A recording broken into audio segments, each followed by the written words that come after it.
semuanya. Di sini kami dari kelompok 7 Psikologi Pendidikan akan menjelaskan mengenai model pembelajaran untuk perkembangan karakter pada abad ke-21. Sebelumnya, kami dari kelompok 7 Psikologi Pendidikan beranggotakan Ika Nadia Nenggolan, Afra Maulida Lubis, Rani Sintia Hasibuan, dan Syahira Pulungan. Selanjutnya, untuk penjelasan yang pertama yaitu mengenai latar belakang rumusan masalah akan dijelaskan oleh Saudari Afra Maulida Lubis. Kepada Saudari Afra, kami persilakan. Baiklah, di sini saya akan menjelaskan mengenai latar belakang dari mode pembelajaran untuk perkembangan karakter pada abad ke-21, yaitu bangsa Indonesia saat ini sedang mengalami keterpurukan dan keterbelakangan serta penurunan kualitas moral.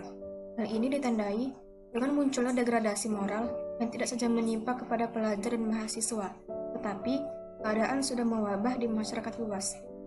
Upaya merespon kondisi tersebut, nilai-nilai karakter perlu diperkenalkan kembali kepada peserta didik melalui pendidikan. Memasuki abad ke-21 sekarang ini, pendidikan Indonesia dihadapkan dengan sejumlah tantangan dan peluang, yang tentunya berbeda dengan zaman-zaman sebelumnya. Guna mengantisipasi dan menyesuaikan diri dengan berbagai tuntutan dan dinamika perubahan yang sedang dan akan terus berlangsung, di abad ke-21 ini, bangsa Indonesia harus semakin mengasah kemampuan yang dibutuhkan untuk menghadapi setiap revolusi pada pendidikan di abad ke-21. Berikutnya ialah rumusan masalah. Yang pertama, apa arti dari pendidikan karakter dan pembentukan karakter? Yang kedua, bagaimana pembelajaran matematika melalui model SSCS? Yang ketiga, apa saja nilai-nilai karakter yang dikembangkan dalam Kemendiknas? Yang keempat, apa saja yang perlu diperhatikan dalam pengembangan pembelajaran di abad ke-21? Yang kelima, bagaimana penggunaan HOT dalam model pembacaan masalah dengan pola berpikir tinggi? Sekian presentasi dari saya kembalikan kepada moderator. Selanjutnya, untuk bab 2 akan dijelaskan oleh teman kita, Rani Sintia Hasibuan. Kepada Saudari Rani Sintia Hasibuan, kami persilahkan. Identifikasi permasalahan. Rendahnya kesadaran masyarakat terhadap pendidikan karakter memberi dampak buruk terhadap sikap anak.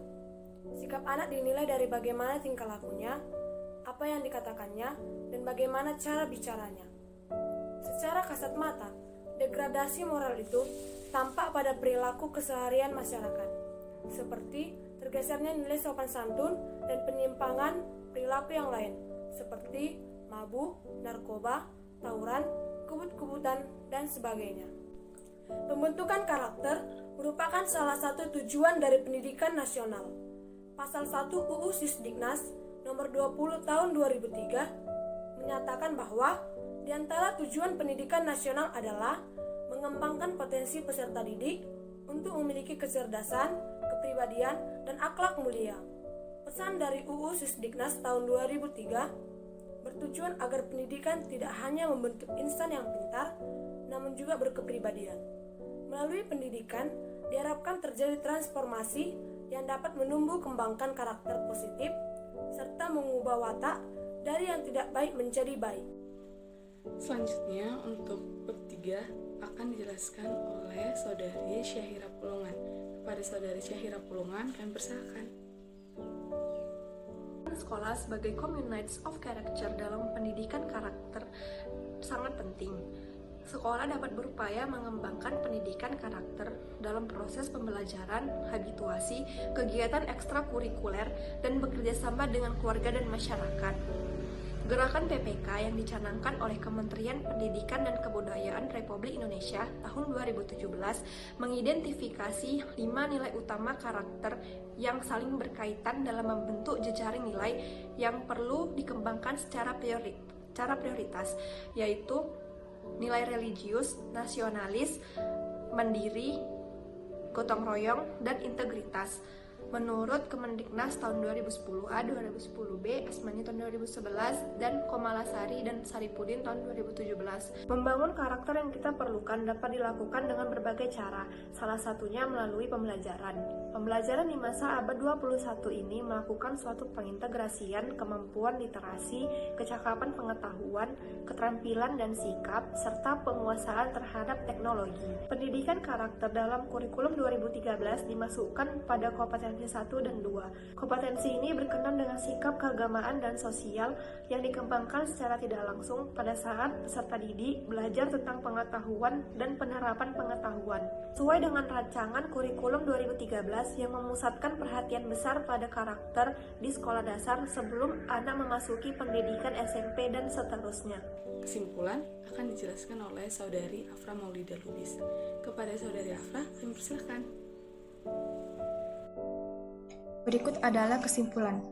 Model pembelajaran modern yang dapat digunakan untuk membangun karakter para siswa abad ini, khususnya revolusi industri 4.0 diantaranya. Yang pertama, model pembelajaran SSJS atau Search, Solve, Read, and Share. Yang kedua, model pembelajaran BCCT atau Beyond Center and Circle Time. Yang ketiga, prinsip pembelajaran instruksional should be student-centered. Yang keempat, prinsip pembelajaran educational should be collaborative. Yang kelima, prinsip pembelajaran learning should have context. Yang keenam, prinsip pembelajaran school should be integrated with social. Dan terakhir ialah kurikulum RSBI atau rintisan sekolah bertaraf internasional. Sekian presentasi dari saya kembalikan kepada moderator. Demikian penjelasan dari kami, kelompok 7 Psikologi Pendidikan mengenai model pembelajaran untuk perkembangan karakter pada abad ke-21. Apabila ada salah-salah kata kami mohon maaf, kami ucapkan terima kasih.